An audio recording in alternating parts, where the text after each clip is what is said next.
Welcome to the HR Huddle podcast, presented by Sapient Insights Group, the ultimate resource for all things HR. It's time to get in the huddle.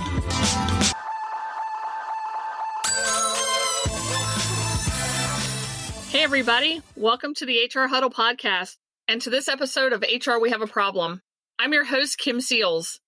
This year, the number of Americans quitting their jobs has hit record highs, with 4.3 million U.S. workers, 3% of the American workforce, leaving their positions in August alone.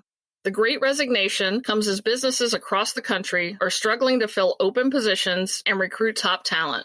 Some workers have left because of a shift in their priorities brought on by the pandemic, but for many others, the decision to leave is a direct result of the way their employers treated them before and throughout the pandemic. Here to offer a dynamic perspective and to leave you with strategies to navigate the new world of work, he's the co-founder and CEO of Leapgen, an accomplished author and speaker who is consistently named one of the top HR influencers and thought leaders in the world. Welcome to the show, Jason Averbook. Hey, Kim, how are you? Good. How are you doing this morning? I'm so excited to be here. I love the work you're doing. Thank you for putting this out to the community, and honored to be asked. Thank you. I appreciate you being here today. I'm really excited about this topic, and I know that a lot of our HR listeners today are going to get a lot of value out of the insights you're going to bring around this topic. But just in general, it's great to catch up with you. I feel like it's been a while, and I'm excited for today's conversation. Me too. It's been way too long. The world has changed, hasn't it? It has. It has. Before we dig into the details of digital HR, Jason, I've known you for a long time, and transforming the workforce is a space you're truly passionate about. It's even woven into the Leapgen name. Tell us how you chose that name for your company. Yeah, so I had an opportunity in 2016 to spend some time with a great friend of mine. His name is Steve Farber. He wrote a book called The Radical Leap. And as part of that time I spent with him, one of his leadership philosophies we used in naming the company, and it's that concept of leap. Leap stands for something. It stands for love, energy, audacity, and proof. So love what you do. If you love what you do, it gives you energy. If you have energy, you can do the audacious. And as you do that audacious, you're able to show and continue to prove value. Those four things together, that leap, is what we're needing today. It's not just a jump, it's a leap. And we truly need to leapfrog into the next generation of where work is going. So what a great way to bring kind of the values of a company, which I believe in, combined with where the world has been shifting to together. That's great, Jason. I love that it has personal meaning for you, for your team, something that really resonates as well with your clients who know what they're going to get when they hire you and your team. Just the concept of using the term love at work, like, can we just do that? Can we just realize that we're humans inside of work and outside of work? We're the same people. Like, let's not be afraid to use the word love. Let's try to break some of these cultural norms. It's so important to me as someone that's helping shape what we call the now of work. 18 months ago, I would have said you probably would have had a lot of HR people quaking in their boots when you said that. But the pandemic has changed the way we think about bringing our whole selves to work and being authentic at work. And I feel like this concept of, talking about love in the workplace and the way that you care about employees and care about people and care about what success means to someone personally, we're in a whole new frontier because I think we have seen a different side of humanity as we've all worked through what this pandemic has meant for us personally. Well, it's always driven me crazy, Kim, that people would be quaking in their boots over such a word like love. I realize that there's corporate bodies that somehow think that they're so different than everyone else. But the thing that's always been important to me is that the way we are outside of work is the same way we are inside of work. We bring our outside of work problems inside of work and vice versa. Managers and leaders have not been empathetic in the past, and therefore that love word sometimes has not been accepted. And like you said very elegantly, in today's world, that's just not acceptable. If someone works for an organization that's not empathetic, it's time to run for the hills. And that's why we're seeing such a massive drain on talent, as you talked about in the opening. Right. I mean, people have choices now and they're able to speak with their feet, as they say. And having this ability to be authentic is just so much more important now. People are exhausted of having to figure out how to bring their game face into the office or onto their Zoom calls, right? It's too much. Yeah, people have always had choices. I think that what the two pandemics of 2020 brought to life, the old pandemic around social justice, which reemerged, and the new pandemic around public health. Those two things together made people realize that their choices need to be things that are not just out there, but they actually need to act on them. And what we're seeing now is more action. I would agree with you that people have always had choices. Maybe sometimes people did not feel empowered to make those choices. I feel like that's the shift that's occurred. If my sister were on the phone, she'd say it's the FU card, right? Which is my ability just at any given time to say, F you, I'm out of here. This is not working for me. And it doesn't always have to be in anger, but it can come from a place of, I do have choices and I'm going to make some choices differently now. And because of that FU card, now that you've introduced this concept to our discussion here, yes, HR has to change. Right. And we almost have to say FU and throw up that card to some of these old things that HR used to do. And we have to unlearn to realize that the now of work requires something different.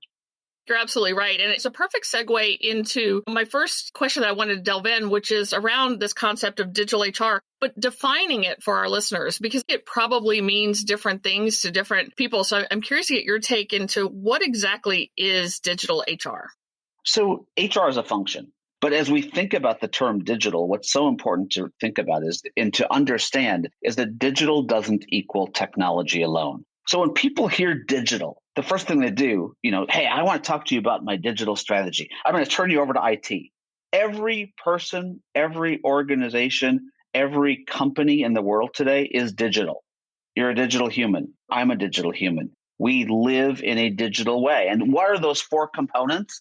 Those four components are A, mindset. What is our mindset? B, making sure that I truly understand the people that I'm designing for, their persona. Third, understanding that a lot of my HR processes in the past have been designed for HR, but to meet people where they are, I need to think about journeys. And then once I do that, then I've got technology.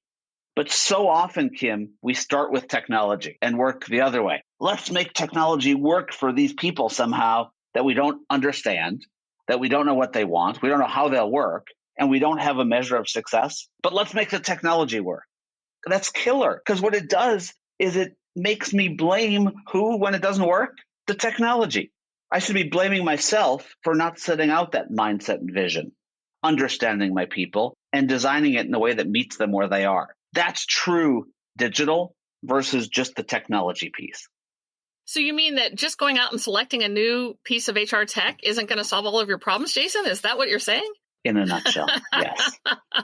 Yes. I do think that's one of, the biggest problems that HR gets wrong up front when they have these challenges is they think, well, let's go get a new piece of tech. Let's just go buy something new. They have these wildly unrealistic expectations of how the tech is going to solve their problems. If you were advising someone today who said something that would give you that feeling that they were just going to buy tech for the purpose of solving every problem, what would you tell them they need to do first before they actually go buy it? What are you trying to achieve? And is it important? Not is it important to you, not is it important to the function, but is it important to the business, to the organization? So what's my why? That's what I would advise. And the second thing I would say is to stop. Because in today's world, once you buy a piece of technology, your clock starts. The clock starts on quote unquote going live. Dumbest clock, in my personal opinion, in the world. We can have a different discussion on that if we want. But when we think about that clock, turns all of the decisions that need to be made to optimize digital thinking into these quick things that say, oh, forget about that. We'll wait till the next phase. Forget about that. We'll wait till the next phase. Forget about that. I can't get time with Kim. Forget about that. I can't get time with John. And then what ends up happening? You go to a new technology and you're doing the exact same thing you were doing before because I didn't answer the most important questions. So I need to stop, answer the questions, and then think about how do I move forward. Is this where we get into the great discussion of lift and shift versus rip and replace? And the folks that attempt to lift and shift their current processes, their current practices into a new piece of technology versus doing that rip and replace? Exactly, Kim. The way I like to talk about that is to think about defining the word trans. Trans means radical change. And the question for organizations is, am I doing a technology transition or am I doing a digital transformation? So let's go back to trans. Transition, a radical change to technology, or am I radically changing how we're working and how I'm acting? There are times where I just need to do a technology transition. There are other times where I truly want to transform. And getting the clear definition of what you're trying to achieve up front will make or break your success. I absolutely agree with you. I think being transformative is hard. Lifting and shifting is easier. And when things go south and your timeline starts shrinking, it's easier just to, we'll put it in the way we did before and we'll reconfigure it later. How often have we heard that? Yeah. And in today's world, think about if you download an app from the App Store and you don't like it, what do? I delete it. How long do you give it to see if it's going to grow on you or if you like it? Well, I'm probably not a good person to ask about this because I like to think I can figure most things out in about 30 seconds. Am I going to like it or am I not going to like it? It's very hard to get out of my penalty box once I put you in it. Yeah, the average amount of time people give an app in this particular case is 38 seconds. So you're not that abnormal. But I am better than average, which, I love that, Jason, when I can be the rock star. But Kim, think about this for a second. How often do you go back to see if it gets better once you delete it? I would probably only do that if somebody told me I need to check it out again. Otherwise, I'm moving on to the next app. I've got too many apps on my phone. Exactly. So think about if you deploy something to an employee in phase one, they don't like it. What do? Abandon. How often do they go back? They don't. And the next thing you know, someone's like, we need an RFP for new technology. And it's not because the technology is bad. It's because I only implemented it. I didn't deploy it. Those are two key terms to think about. Implementation is putting the technology in. Deploying it is putting it out there in a way where it feels natural to a person to be able to adopt it, adapt to it, and engage with it. Big, big difference. Have you ever seen a customer or an organization, maybe they're not even your client, they're somebody else's, but you've seen somewhere, somehow, you've seen the story of they implemented, recognized their mistake, and then went back and deployed it, and they've been successful with the same tech, not changing it out, but the same tech, they just redeployed it? Our best learning from this is looking at the consumer side. I have two really quick examples. I'm not going to go into them in detail, but both Target and McDonald's failed miserable at their first implementation of self-service checkout and order at a kiosk, as we used to call them. People weren't using them. Why weren't they using them? Because the journey wasn't there. It wasn't simple. It didn't make me feel immersed in it. Both Target and McDonald's have gotten a ton better at this. Okay. Now, they've also learned, by the way, that you can't take away one or the other quickly because of the persona of the person that's ordering or buying. Okay, so McDonald's, so I'll never forget the first time I saw one of these kiosks in McDonald's was in Singapore. They had 8 kiosks and only one person taking orders for the people that couldn't use the kiosks. And the kiosks were all down. If we think about that, what McDonald's had to do is they had to change. It's not that they were down. It's the fact that people didn't feel comfortable using them. They didn't see the value in it. So McDonald's redeployed. But they spent a lot of time and wasted a lot of money by putting them out there first and seeing the failure and then having to think about redeploying. That's happening all over the world with HR technology today, where people are talking about, we need to redeploy. The reason why is because I didn't spend the time up front to really think about what's going to work for that individual person. Sure. I designed for the HR function instead of designing for the employee, manager, and leader. It's so critical. And we think about the topic of recruiting, and most organizations are in this state of denial, right? They believe that they can solve their labor shortages with better recruiting tools. And spoiler alert, I don't think either one of us think that's the right answer. But I'm curious about specific advice you might have around recruiting and how digital HR can make that applicant experience better. Wow, that is such a loaded question. So first of all, what's so important to realize is that my candidate experience needs to match my employee experience. Okay, think about that for a second. My candidate experience needs to somehow be on the same page as my employee experience. I make people feel good during the candidate process, I hope. Where it's like, look at there's beer. Look at there's ping pong. Look, you get a sweatshirt. Look, you get pet insurance. So I brand my candidate experience one way. But then once I get in, I get this dumb link farm called an intranet where I can't even find anything. It's got different colors. It's got images that don't make sense. Everything's dated, last updated 2012. Like, I was sold a bill of goods. My candidate experience was great, but once I'm here, this isn't a great place to work. So the first thing we need to do is think about how do I get rid of that cultural chasm and think about cultural continuance. Building that culture from the applicant and continuing it through the pre-boarding, through the onboarding. Once there's an employee, don't forget about them. It drives me freaking crazy when all of a sudden recruiters are like, My job here is done. Yep. My job's done. It's on to someone else. And by the way, now that someone else asks the same employee, where did you go to school? What kind of skills do you have? What do you want to be when you grow up? Duh, you already asked me that. Same company. That just makes people feel like they're inferior numbers instead of feeling like they actually count, which is key. The second thing around recruiting, just really quickly, is I have to be fast. I have to be fast, and I have to make sure that I realize that recruiting is a team sport. It's not just an individual recruiter's sport, because who at the end of the day owns the talent? The managers and leaders. So it's a team sport. We have to work together. There's no I in recruiting. There is, but there is no I in recruiting when it comes to this concept. We have to figure out how do we work cross-functionally together. And then the third thing, Kim, that's important to keep in mind is that as an organization, enterprise macro, we're always recruiting. Not recruiting people from the outside, but recruiting people inside to stay. You know, what's happening right now during this thing called the Great Resignation, which, by the way, is like 99 problems, which I'm happy to go into in a second. I'll tie it up into one thing that people are calling the Great Resignation, is people saying, we just have to hire, we just have to hire, we just have to hire. But if everyone leaks out the back end because it sucks to work at the company, guess what? I can hire and hire and hire and hire and hire. It's not going to make any difference. I can't just focus on the recruiting side and not focus on what it feels like to be an employee of the company. It's like pouring a bunch of water into an open drain. You've always been an advocate for elevating the employee experience and correlating it to the customer experience. What should this mean for the HR function and their focus on digital HR? So employee experience drives customer experience. And when we think through that, it's all about the big F word, Kim, different F word than you used earlier in the podcast. This F word is all about feel. Okay. How do I make a customer feel? How do I make an employee feel? If I make an employee feel empowered, trusted, I give them something that makes them happy to work where they work, guess what? They're going to provide a better customer experience, and that customer is going to feel it.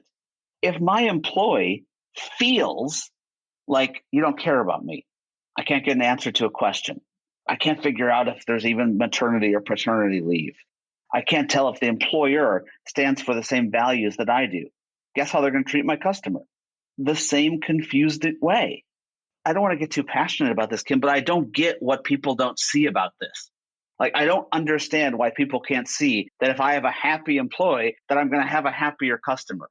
It's math to me that's logical, yet because we've operated HR so often just for what we need and focusing on ourselves, looking at ourselves in the mirror instead of looking through a window at the actual outcome on the business, we somehow didn't take that into account. I think one industry that does get this right is healthcare. There's been so much studies, and when I work with healthcare organizations, they know the exact impact that employee engagement and employee tenure have on patient satisfaction. And they've done a lot of research in this area. They get it. They understand it. Now, I'm not saying they necessarily have a lot of stuff figured out in terms of how to increase employee engagement or, increase retention, but they do see the direct line of sight between how happy and engaged my staff is to what my patient satisfaction rating is. Kim, I'm going to make someone mad, but think about the dumb engagement survey. I'm going to ask you once a year how you feel in a formal way. And I'm going to use that once a year dip my toe in the water to somehow make decisions. It's stupid, it's antiquated, and it doesn't work. Oh, and by the way, let's make it anonymous so I can't actually talk to someone about how they're feeling.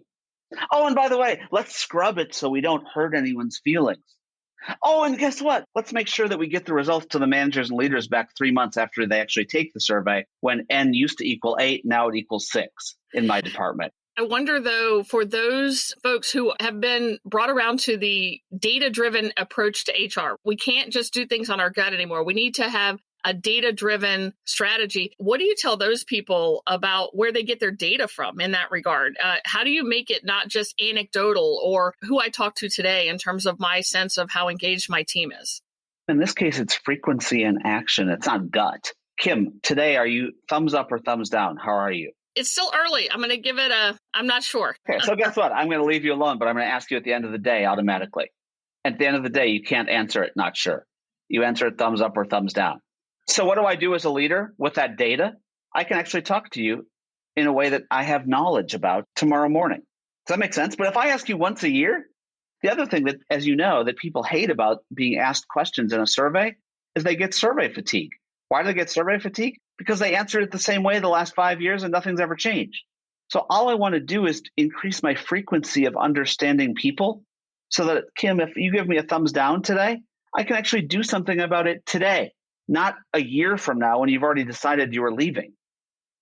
I'm not arguing whether or not we should have data. Data is the sexiest asset. Well, that didn't sound good. Data is the sexiest asset that HR people have. The problem is, are we measuring it in the right frequency and are we measuring the right thing?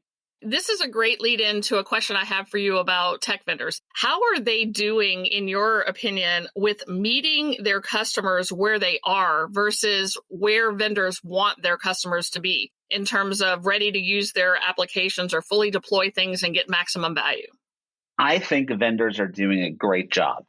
I think we have the best technology capabilities and the best technology that we've ever had in the space. So I think vendors are doing a great job as it comes to building product.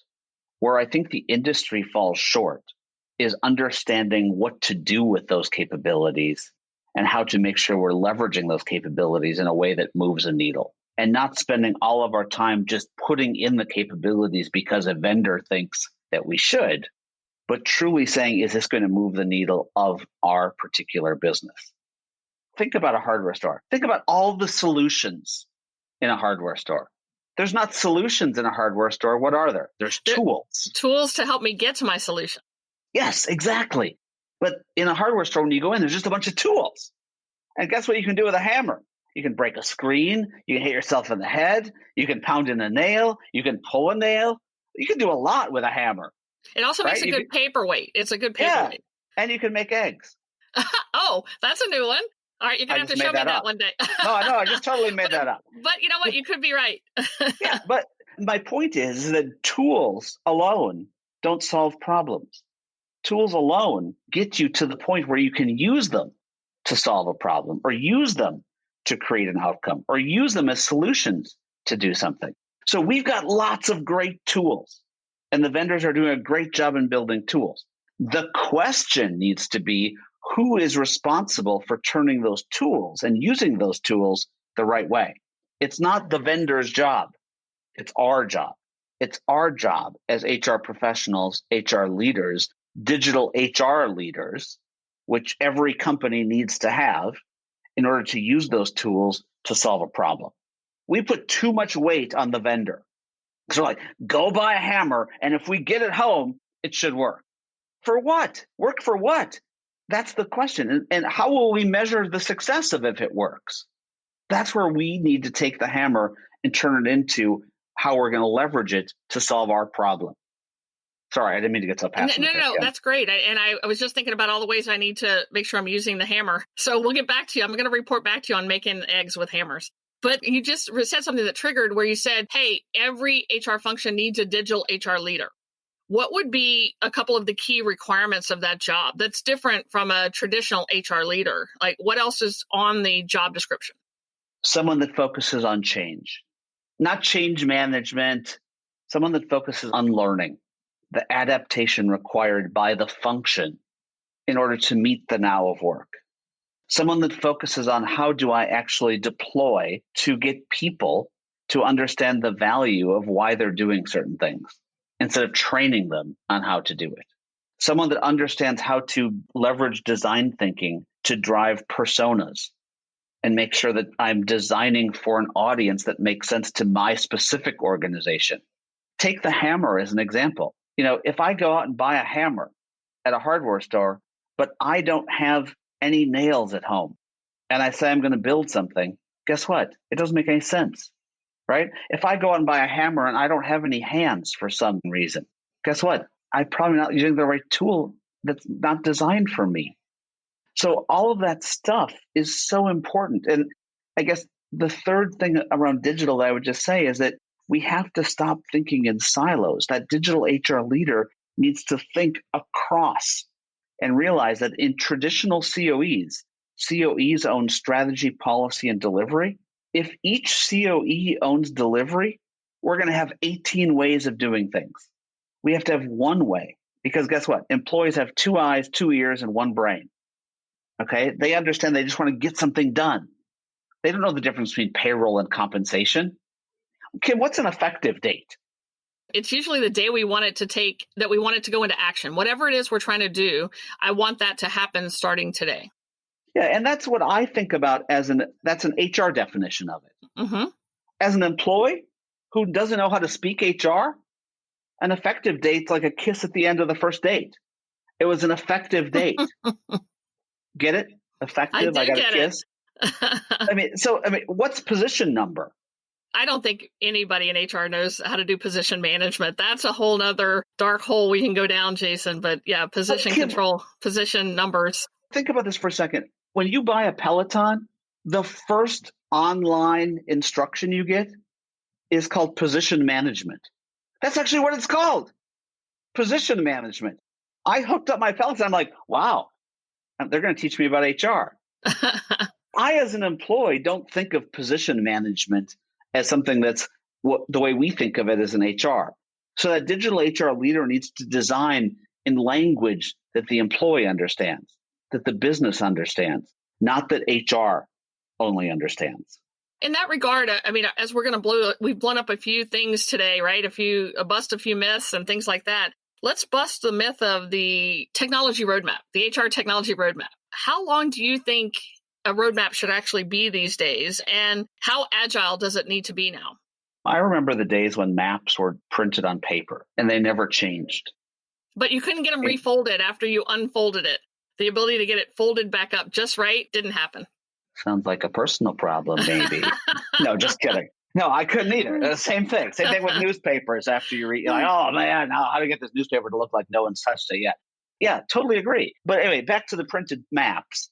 Like, the roads change. Things become outdated. And we have to look, when we're road mapping, we have to look at pace and tempo of change. The world has accelerated so much. You know, Kim, you and I used to meet at HR Technology Conference once a year. And, you know, we would look at each other and be like, hey, what's new? Not much. Same old thing, same old thing. You know, what's new in the space? Hey, guess what? There's 1 or 2 new vendors over there that we might want to think about. Hey, guess what? There's this thing called direct deposit. Have you heard about that? You don't have to go to the bank anymore to wait behind a velvet rope to put your check in the bank. You can actually do it yourself. It wasn't that long ago that people were like, hey, guess what? Our direct deposit rate's 82%. Like, you know, now think about that. And then all of a sudden we look at innovation.